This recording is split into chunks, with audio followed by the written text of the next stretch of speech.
Hello, welcome and good evening in Eco classes for you. Myself Dinesh Kumar, lecturer in economics, Government Model Sanskriti Senior Secondary School, Gannor, Sonipat. Today we will study second part of chapter second. Chapter's name is collection of data and our topic is collection of secondary data, methods of collection of secondary data. For better and easy understanding, we will study in English as well as Hindi. So let's start with the topic. Our topic is methods of collection of data.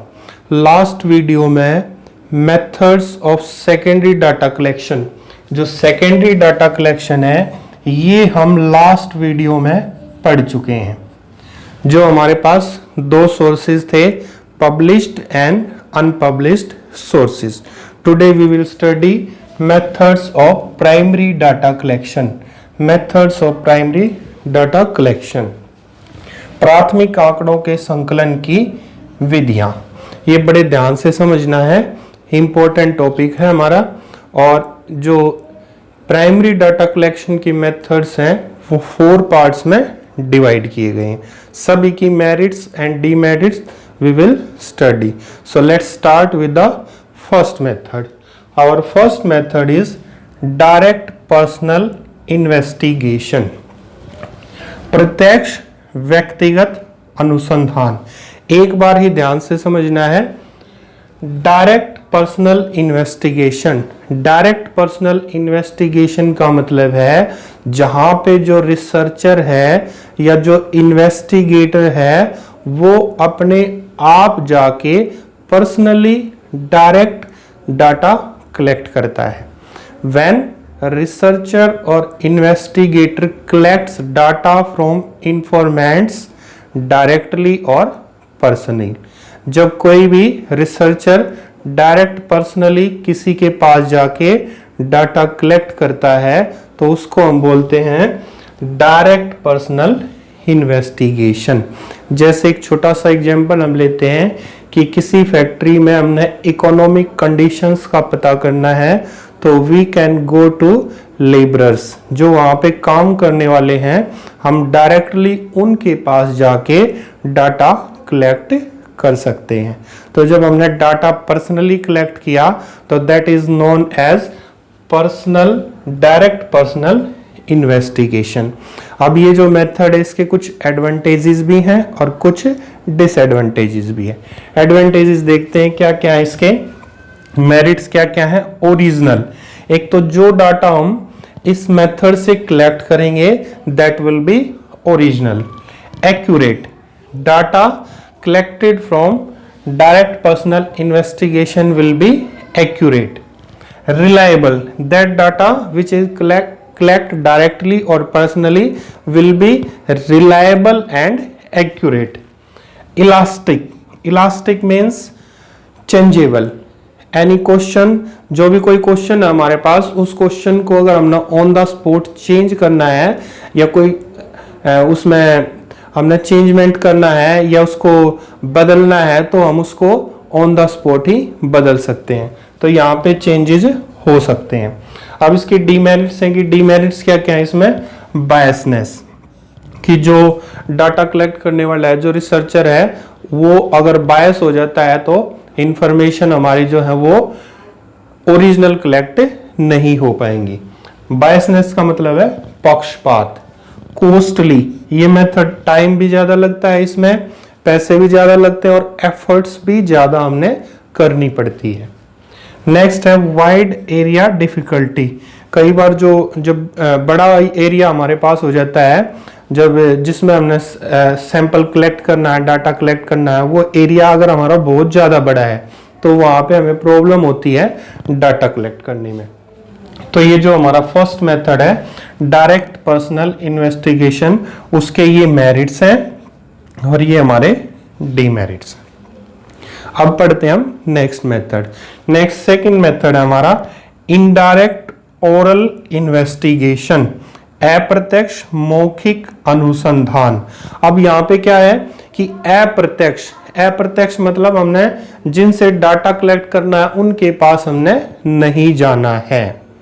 क्या करें फिर उनके पास नहीं जाना है, तो हम इसमें क्या करते हैं, जिनके बारे में हमने डाटा कलेक्ट करना है उससे रिलेटेड किसी भी आदमी से हम उनकी इंफॉर्मेशंस ले लेते हैं और उस आदमी को हम बोलते हैं विटनेस। जो उनका विटनेस हो, जिनको उनकी सारी जानकारी हो, हम उनसे वो डाटा कलेक्ट कर लेते हैं। When data is collected from any witness who knows all information about the population, that is known as indirect oral investigation.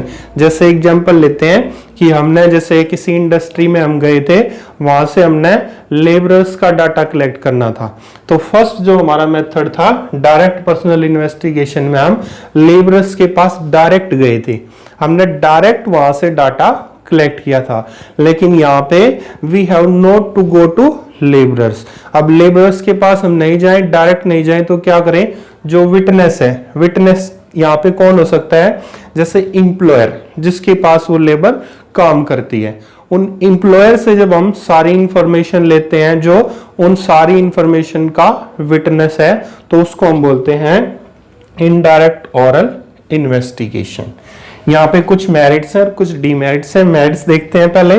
Wide area, ये जो मेथड है इस मेथड को वाइड एरिया में अप्लाई किया जा सकता है। This method can be used on a wide area. Less costly, this method is less costly और लेस एक्सपेंसिव। नो बायसनेस, यहाँ पे अगर एक चीज ध्यान से हम देखेंगे तो यहाँ पे हमने नो बायसनेस लिखी है और यहाँ पे हमने बायसनेस भी लिखी है, तो पहले ये दोनों हम समझ लेते हैं। नो बायसनेस यहाँ पे है on the hand of researcher और इन्वेस्टिगेशन।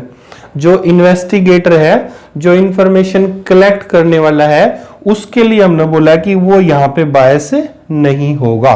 और जो बायसनेस हमने यहाँ पे लिखा है डीमेरिट्स में, वो हमने लिखा है विटनेस के लिए, कि जो विटनेस है जिससे हम इंफॉर्मेशन कलेक्ट कर रहे हैं, अगर वो कुछ गलत बताता है तो ये आ जाएगा बायसनेस में। एक है simple, this method is very simple to use.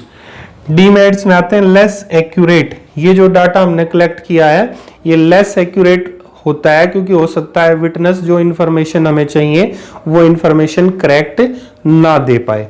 Biasness का हमने पढ़ लिया। डाउटफुल कंक्लूजन, अगर हमारे पास जो रिजल्ट है, जो हमने इंफॉर्मेशन कलेक्ट की है, वो इंफॉर्मेशन एक्यूरेट नहीं है और उसमें बायसनेस है, तो जो कंक्लूजन आएंगे that will also be doubtful. तो ये हमारे सेकंड मेथड की मेरिट और डीमेरिट है। दो मेथड्स अभी तक हमने पढ़े हैं। First one is direct personal investigation and second one is indirect oral investigation. Let's move to third method is information from local sources or correspondents. correspondents होते हैं जो सूचना इकट्ठी करते हैं, संवाददाता। स्थानीय स्रोत व संवाददाताओं से सूचनाएं। स्थानीय स्रोत का मतलब है, लोकल बात की हमने, इंफॉर्मेशन फ्रॉम लोकल सोर्सेज, जहां से हमने इंफॉर्मेशन कलेक्ट करनी है वहां पे रहने वाले कुछ लोकल पर्सन से जब हम इंफॉर्मेशन कलेक्ट करते हैं। When information is collected from some local persons which is living in that particular area, that is known as information from local sources. इसकी मेरिट्स क्या क्या हो सकते हैं? इकोनॉमिकल, कि इसमें खर्चा ज्यादा नहीं आएगा, खर्चा कम आएगा, this is economical. Wide area coverage, इससे हम वाइड एरिया को जल्दी कवर कर सकते हैं। कंटिन्यूटी, ये ध्यान रखना है कि जो इंफॉर्मेशन फ्रॉम लोकल सोर्सेज है इसमें हमारी इंफॉर्मेशन कंटिन्यू चलती रहती है, लगातार इंफॉर्मेशन हमें सूचनाएं मिलती रहती हैं। डीमेरिट्स में देखते हैं कि नो ओरिजिनलिटी, ये ओरिजिनल हो सकता है कि जो वहां पे जो इंफॉर्मेशन कलेक्ट करने वाला है वो हमें ओरिजिनल इंफॉर्मेशन ना दे। अगर ओरिजिनल इंफॉर्मेशन नहीं देगा तो उसमें पर्सनल बायसनेस भी होगी और that data will be less accurate. और कई बार इस मेथड से डाटा कलेक्ट करने में देरी भी हो जाती है। There is delay in collection of information from this method. So this is our third method, information from local sources. Let's move to our fourth method. The fourth method is information through questionnaire and schedules. This is important method. प्रश्नावली एवं अनुसूचियों से सूचना एकत्रित करना। दो चीजें आई हैं यहाँ पे, क्या क्या, एक तो क्वेश्चनियर, एक शेड्यूल्स। क्वेश्चनियर के बारे में हम नीचे भी पढ़ेंगे। तो जो इस मेथड में जो हम इंफॉर्मेशन कलेक्ट करते हैं वो हम दो तरीके से करते हैं। दो तरीके से कैसे कैसे, एक तो मेलिंग मेथड, डाक विधि द्वारा, और दूसरी हम करते हैं एनुमरेटर मेथड, गणक विधि द्वारा। पहले डाक विधि से समझ लीजिए, मेलिंग मेथड को पहले समझते हैं। इन मेलिंग मेथड रिसर्चर और investigator mail his questionnaire to the person from which he wants to fill that particular questionnaire. जो रिसर्चर है, जो अनुसंधान करता है, जो इंफॉर्मेशन कलेक्ट करने वाला है, वो एक प्रश्नावली बनाता है और जिससे इंफॉर्मेशन हमने कलेक्ट करनी होती है उसके पास वो उसको भेज देता है।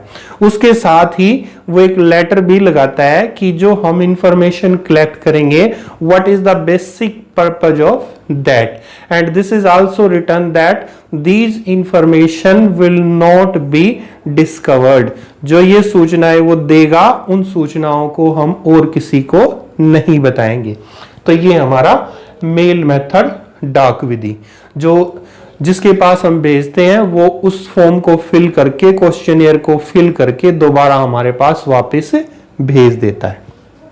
इसकी मेरिट्स देखते हैं कि ये इकोनॉमिकल है, कम पैसे लगते हैं इसमें, कम टाइम लगता है।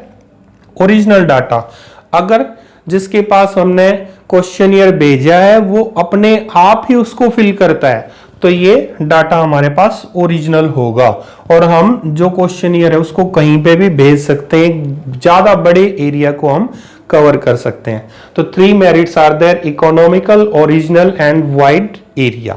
डीमेरिट्स इसकी देखते हैं कि डीमेरिट्स क्या है, इसके लिमिटेड यूज, कि जो क्वेश्चनियर मेथड है उसका केवल कुछ ही चीजों में हम यूज कर सकते हैं, लिमिटेड यूज है उसका। बायसनेस, जो इंफॉर्मेशन भेजने वाला है वो अगर अपने आप नहीं भरता या और कोई उसको फिल करता है तो वहां पे बायसनेस आ जाती है, और बायसनेस होगी तो एक्यूरेसी भी वहां पे कम होगी।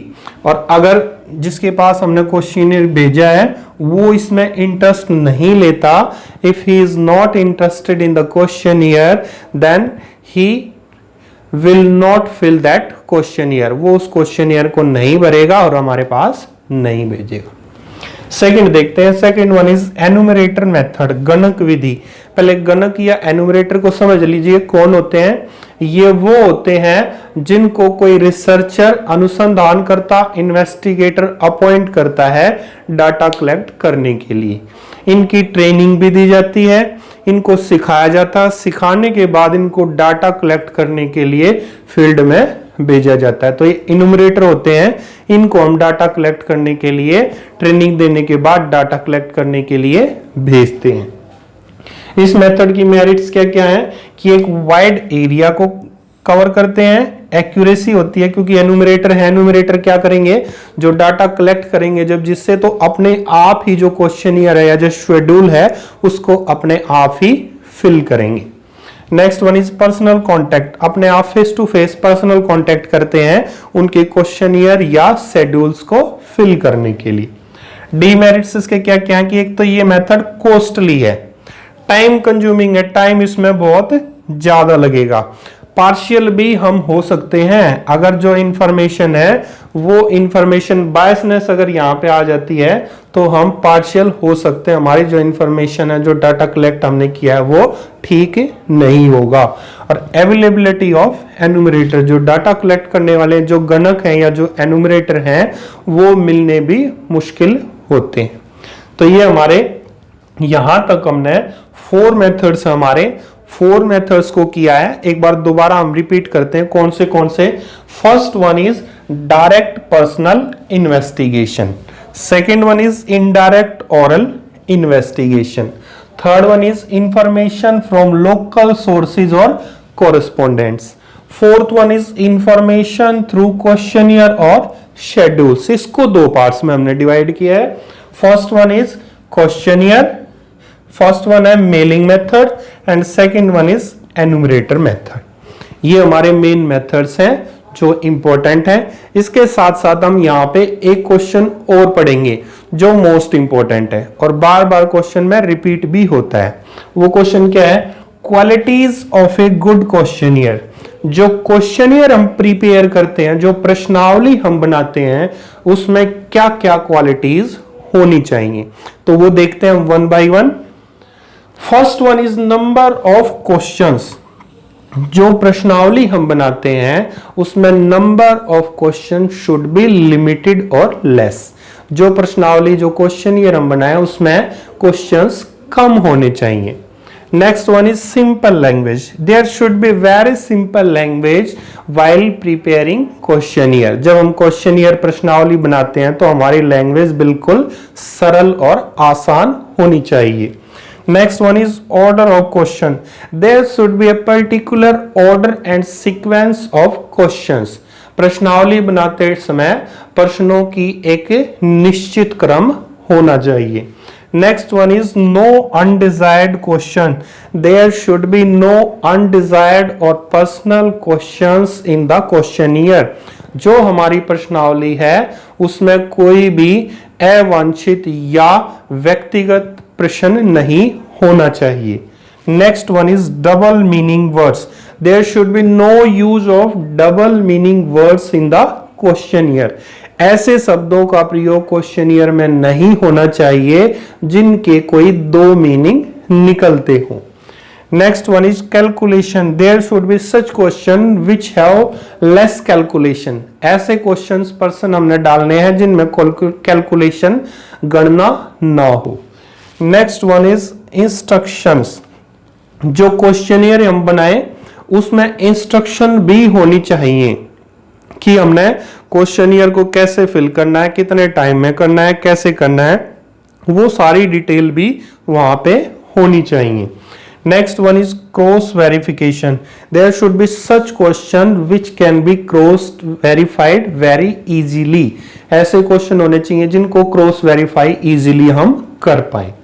Next one is request for return, कि एक रिक्वेस्ट भी उसमें होनी चाहिए क्वेश्चनियर में कि जो क्वेश्चनियर हमने भरा है या जो हमने किसी के पास भेजा है उसको भरने के बाद वापस भेज दिया जाए। There should be a request letter और request with the questionnaire for returning the questionnaire. ये हमारे कुछ मेन क्वालिटीज हैं एक क्वेश्चनियर को। जब एक क्वेश्चनियर बनाए तो हमें ये पॉइंट्स ध्यान में रखने हैं। उसके साथ साथ एक क्वेश्चन हमारा और भी है, टाइप्स ऑफ क्वेश्चन, कि प्रश्न हमारे कितने प्रकार के हो सकते हैं या कौन से प्रश्न हो सकते हैं। जैसे फर्स्ट वन है सिंपल, सरल प्रश्न, जिसमें जैसे यस और नो वाले हैं। हम ये पूछते हैं डू यू लाइक एप्पल या डू यू लाइक बनाना, तो उसका जो आंसर है that will come in yes और no. So these questions are known as simple questions. इनको हम सरल प्रश्न कहते हैं।